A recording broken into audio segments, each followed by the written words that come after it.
nous puissions avoir l'espérance jusqu'à la dernière instant, jusqu'au dernier instant ou à la dernière minute. Que nous ne soyons pas perdre l'espoir. Et c'est pourquoi Jésus a dit, ce que nous mangeons ne nous suit pas, mais ce qui sort de nous, ça nous suit. Alors, lorsque on dit que c'est de l'intérieur qui vient, ce qui nous qualifie, c'est que si toi tu as le temps d'écouter Dieu, tu prends les qualificatifs de Dieu et tu les prends pour toi. Alléluia.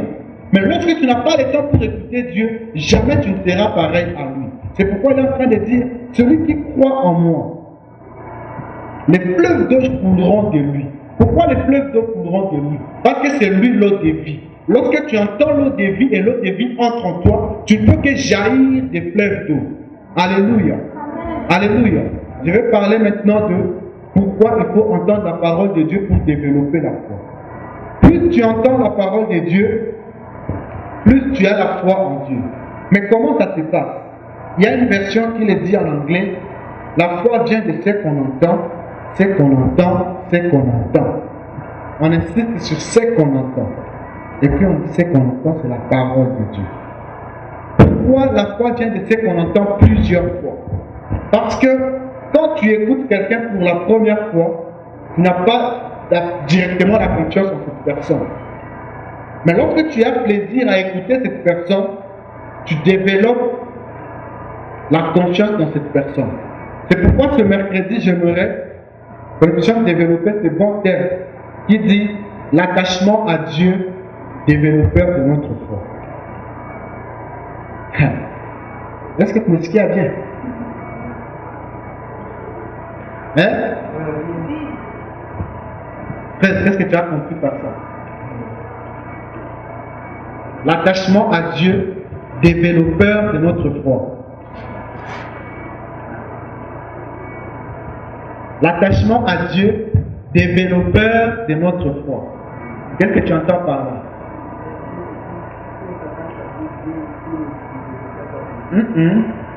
C'est cet attachement qui développe notre foi. Hein? Donc quand on s'attache à Dieu, on développe notre propre foi. Je n'aime pas trop lire, mais permettez que nous puissions lire ce qui était préparé.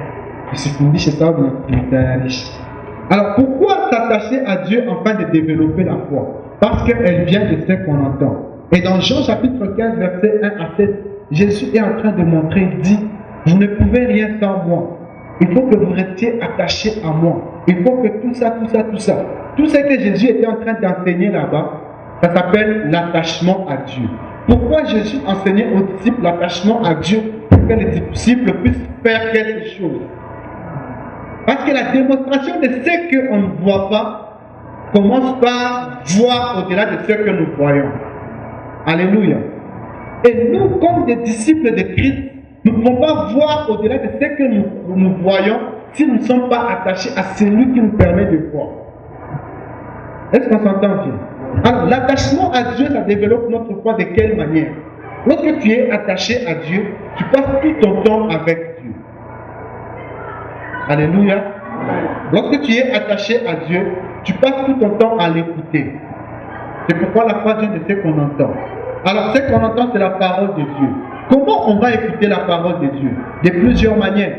La Bible dit dans le livre de Job, il parle tantôt d'une manière, tantôt d'une autre. Il parle par des rêves. Il parle aussi lorsque nous sommes en sommeil profond. Mais c'est nous qui ne prenons pas garde. Moi, je ne connais pas trop bien mémoriser les versets, mais nous connaissons les versets quand même. C'est nous qui ne prenons pas garde. Ça veut dire ne pas avoir le temps pour cette chose-là. Alléluia. Et aujourd'hui, nous avons des chrétiens qui n'ont pas le temps pour les choses de Dieu.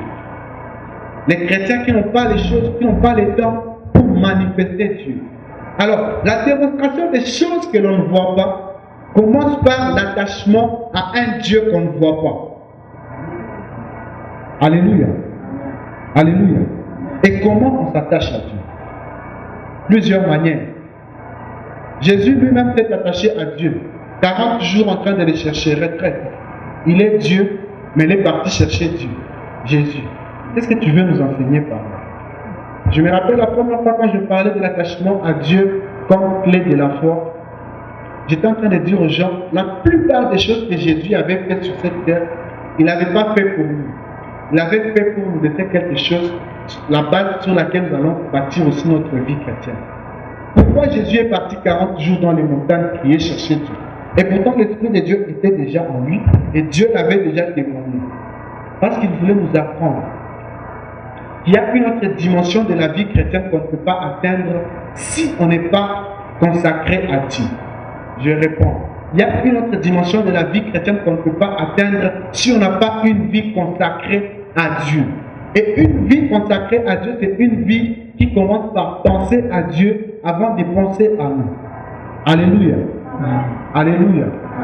J'aimerais que nous puissions bien nous entendre parce que nous sommes en train de faire le fondement de la démonstration de la puissance. La foi consiste à démontrer. La foi, elle n'est pas dans les paroles. L'apôtre Paul est en train de dire, l'évangile que nous avons prêché ne consiste pas en des discours vains, des philosophies et des explications gauche-droite. Elle consiste à la démonstration de la puissance de Dieu. Et la foi, elle consiste à la démonstration de la puissance de Dieu. Si vous avez déjà lu sur les dons spirituels, lorsqu'on parle du don de la foi, on les classe parmi les dons de la puissance. Parce que la foi, c'est la clé de la puissance. Mais comment nous allons la voir? En nous attachant à Dieu. Comment nous attacher à Dieu? 1. Par de retraite. La Bible dit, après que la voix est sortie du ciel, et le Père ait témoigné le Fils, que l'Esprit est entré en lui, il s'est retiré pour jeûner pendant 40 jours. Alléluia. Amen. Et puis après 40 jours, on commence à montrer les œuvres de l'Esprit de Dieu. La démonstration de ce qu'on ne voit pas. La démonstration de ce qu'on ne voit pas, ce n'est pas seulement faire les miracles, c'est vivre aussi la volonté de Dieu. Alléluia. Est-ce que tu connais la volonté de Dieu? Non. Comment tu vas connaître ça? En écoutant Dieu. Comment? En restant avec Dieu. Bien-aimé dans le Seigneur, il y a d'autres choses que l'Église ne va pas faire sur cette terre si l'Église ne reste pas attachée à Dieu. Si le monde souffre encore aujourd'hui, c'est parce que l'Église n'est pas attachée à Dieu. Je les réponds très bien. Si le monde souffre encore aujourd'hui, c'est parce que l'Église n'est pas attachée à Dieu. C'est parce que toi et moi, nous avons pris beaucoup de temps dans le monde plutôt que dans la présence de Dieu. Jésus-Christ savait qu'il avait une mission. Il savait qu'il avait beaucoup de choses à faire. Mais il a commencé par écouter la voix de Dieu, écouter la parole de Dieu, écouter Dieu, vivre dans la présence de Dieu. Quand tu vis dans la présence de Dieu, tu sors avec Dieu dans ta présence. Alléluia. L'autre exemple de celui qui s'était retiré pour voir Dieu, c'est Moïse. La Bible dit lorsque Moïse revenait de la montagne, son visage rayonnait. Pourquoi son visage rayonnait? Parce qu'il était dans la présence du Dieu qui rayonne. Si vous voulez connaître les caractéristiques du Dieu qui rayonne, allez dans Apocalypse 4. Lorsque l'apôtre Jean entre, le ciel s'ouvre, il entre, on lui dit monte ici, il va voir là-bas, il décrit, il dit, là, sur le trône, à l'intérieur du trône, il y avait l'agneau. À l'intérieur du trône, il y avait l'éclair. Il brillait. Alors lorsque Moïse, lui, il sort de la présence de Dieu à laquelle on a pris. Alors l'église d'aujourd'hui ne brille pas parce que nous avons fui cette présence. Cette présence, nous l'aurons dans les retraites. Être en retraite, c'est différent d'être en jeûne ou d'être en prière. Tu peux faire ta retraite sans jeûner. Tu es en retraite mais tu manges bien. Oh, moi j'ai problème d'estomac, c'est pourquoi je ne fais pas des retraites. Le pourtant, tu peux faire des retraites en mangeant. Je connais un pasteur qui travaillait beaucoup dans la puissance. Moi je ne l'ai pas vu personnellement. Il avait fait 4 mois enfermé dans une chambre. Il voyait une seule personne, celui qui lui amenait la nourriture. Et la Bible, pas la Bible, mais celui qui me disait l'exemple, il dit que parfois il ne voyait même pas celui qui lui amenait la nourriture, il disait dépose, je vais prendre. Donc la seule personne qu'il voyait, c'était le Dieu qui criait dans la chambre. C'était le Dieu qui criait dans la chambre. Et on lui apportait à manger. Il mangeait bien. Mais il restait enfermé là-bas dans la présence de Dieu. Quand il sortait avec des manifestations de Dieu. Vous savez pourquoi? Parce qu'il sortait avec une foi bien bâtie. Alléluia. Ça, c'était le premier point, les retraites, la vie des retraites. On s'attache à Dieu par des retraites et cette retraite développe notre foi. Parce que cette retraite nous apprend à voir qui est Dieu et ça nous permet de montrer aux autres qui est Dieu. Deuxième chose, veiller. La Bible dit, Jésus, chaque soir après avoir enseigné, il montait à la montagne pour prier. Vous savez ça? Quand il finissait d'enseigner, il allait pour prier. Vous le savez? Et très tôt le matin, avant que le soleil ne vienne, il montait encore dans les temples pour prier. Mais lorsqu'il devait choisir ses disciples, la Bible dit qu'il a prié toute la nuit. Vous savez pourquoi il a prié toute la nuit? Parce qu'il y a d'autres choses que tu ne peux pas faire sans la présence manifeste ou sans la démonstration de la présence de Dieu. Pour choisir les gens avec lesquels tu vas faire le ministère, il n'y a pas ta ministère, il y a Jésus. Il fallait y aller avec des précisions. Il a fait 12 heures dans la présence de Dieu, en train de prier toute la nuit. Veiller. Il est monté le soir pour sortir le matin. C'était différent de l'habitude. Il montait, il rentrait, puis il montait encore. Mais ce jour-là, il a fait 12 heures. Il est allé, il est resté jusqu'au petit matin. Ça s'appelle aussi l'attachement à Dieu. Quand tu n'aimes pas quelqu'un, tu ne passes pas beaucoup de temps avec cette personne. Est-ce que vous savez que l'attachement à Dieu témoigne aussi notre amour pour Dieu? Alléluia. Alors Jésus, il est parti, il a fait une nuit en train de prier. Et à part ça, avant qu'il soit livré, la Bible dit, la nuit où il fut livré, il a rompu les pains. Mais après avoir rompu les pains, il est monté prier.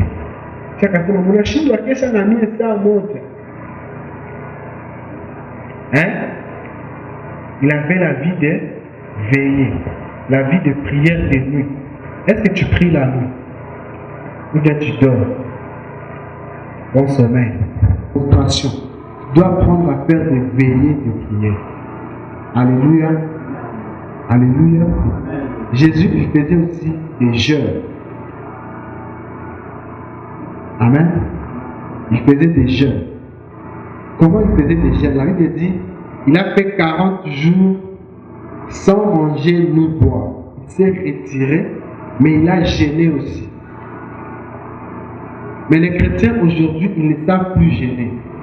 Et pourtant, nous ne pouvons pas bâtir notre foi sans jeûner. Vous savez pourquoi?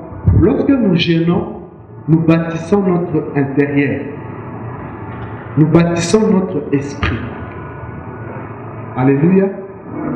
Alléluia. Amen. Lorsque nous jeûnons, nous bâtissons notre esprit, notre homme intérieur.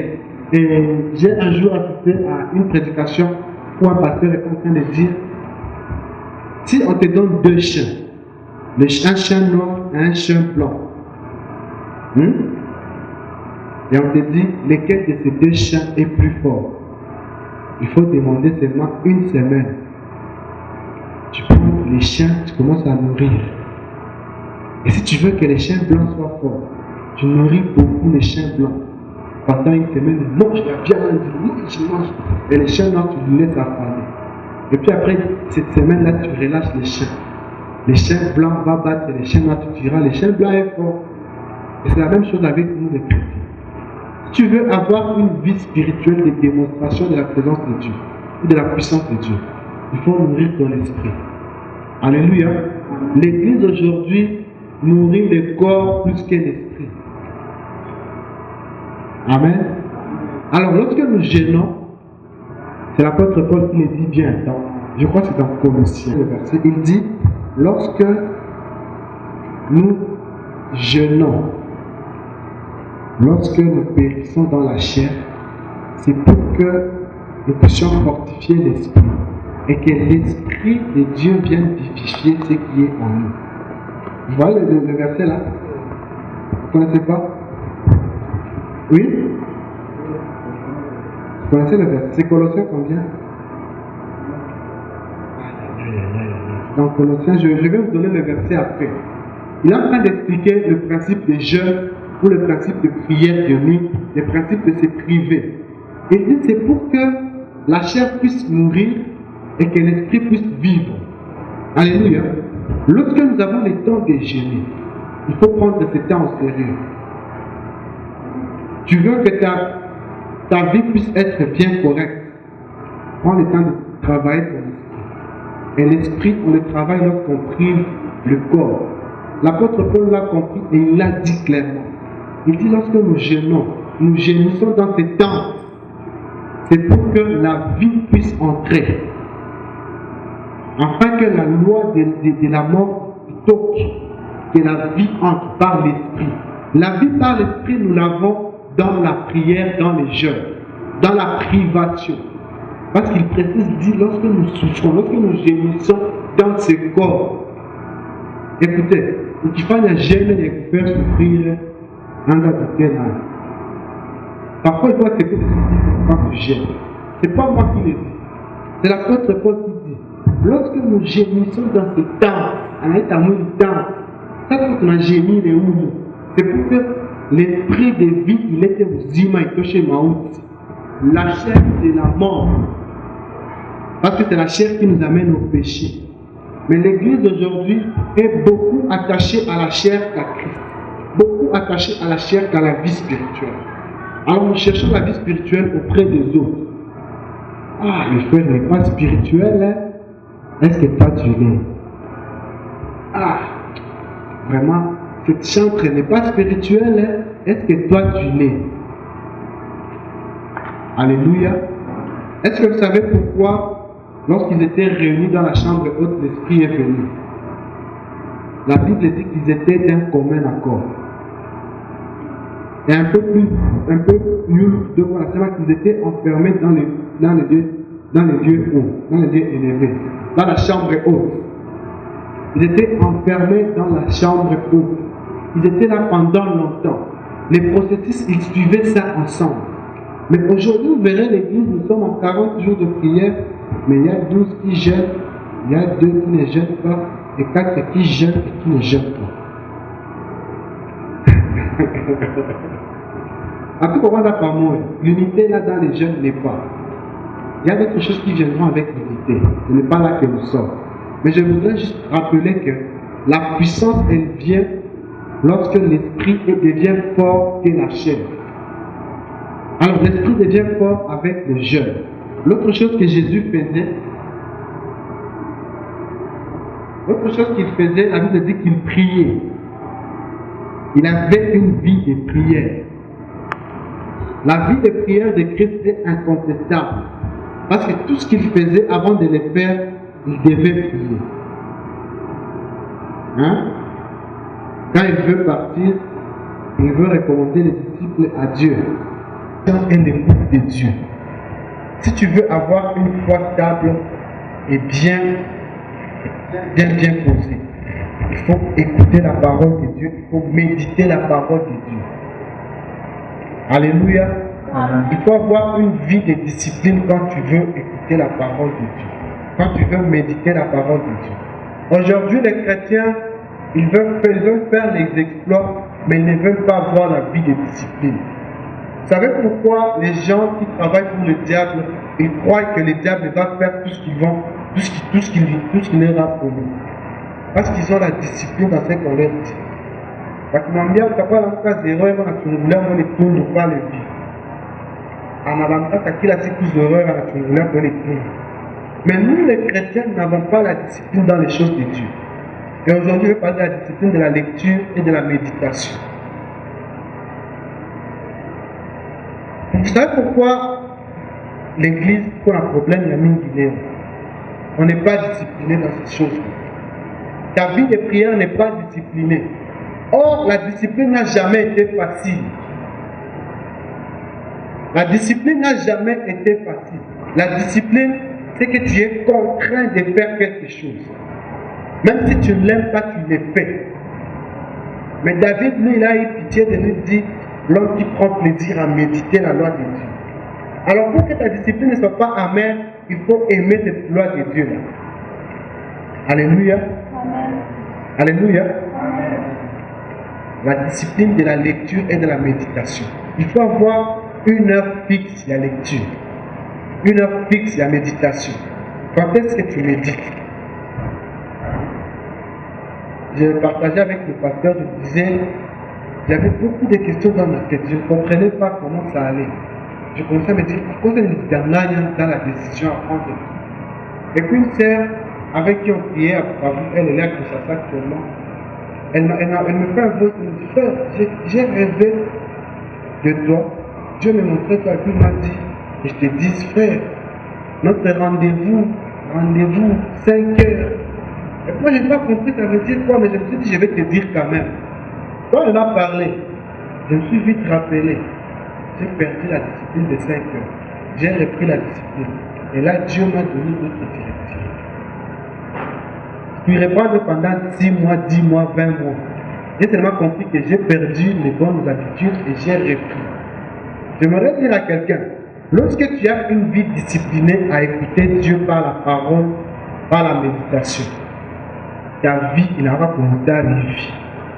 Les choses que tu penses avoir oubliées, il va arriver. Les choses que tu penses être difficiles, il ne recherche à Dieu que difficile. Et le prédicateur l'a dit dans le psaume de 84, 6, je crois. Il dit, heureux ceux qui placent en toi leur appui, parce que tu mets dans leur cœur un chemin tout tracé. Le chemin tout tracé vient lorsque tu places ton appui en Dieu. Et placer ton appui à Dieu veut dire avoir confiance en Dieu. Avoir confiance en Dieu, c'est passer le temps avec celui-là en qui tu as confiance. Alléluia. Méditer la parole bien aimée, avoir la discipline. La discipline veut dire, même si Naskia ou Dieu vient pour sauver, je vais lire. Et vous savez comment est-ce qu'on développe cette discipline-là? C'est lorsqu'on se dit, chaque jour je dois faire 10 versets. Et je me suis dit, je vais préparer le calendrier. Je dis, ça préparer le calendrier. Mais dans lundi le 16, pour ne pas vous mentir, je vais partir avec mon téléphone, on rappelle dans le premier calendrier à lecture. Je vais commencer avec les gens. D'ailleurs, c'est nommé lecture pour le groupe. Donc, si toi tu ne veux pas être dans le groupe, reste au côté du groupe. Mais nous allons prendre ceux qui sont d'accord avec le calendrier. On sera en train de lire 6 chapitres par jour. 3 chapitres dans l'Ancien Testament, 2 dans le Nouveau, et un psaume ou un proverbe. On va faire cette discipline pendant 6 mois. Et puis tu me diras après si ta vie sera la même. Le jour que j'ai compris qu'il faut lire la parole de Dieu avec discipline, ça m'a beaucoup aidé. Ça m'a beaucoup aidé moi personnellement. Et c'est pour ça que j'aimerais insister ici. Si l'Église n'a pas de foi aujourd'hui, c'est parce que l'Église n'entend pas la voix de Dieu par la parole. C'est parce que l'Église n'entend pas la voix de Dieu par la méditation. Aujourd'hui, l'Église préfère écouter tout sauf la parole de Dieu. Alléluia. Alléluia. L'Église aujourd'hui préfère écouter tout sauf la parole de Dieu. Et je donne un exemple. Quand les Kabouana, Kamara Kupene, Achako, oui, Patanjiaya, qui n'était pas aimé écouter ça. Hein? Oh, kifika kwake anakufungia mlango na wewe rudia funga yako. Akigongo sifungu. Unasikia?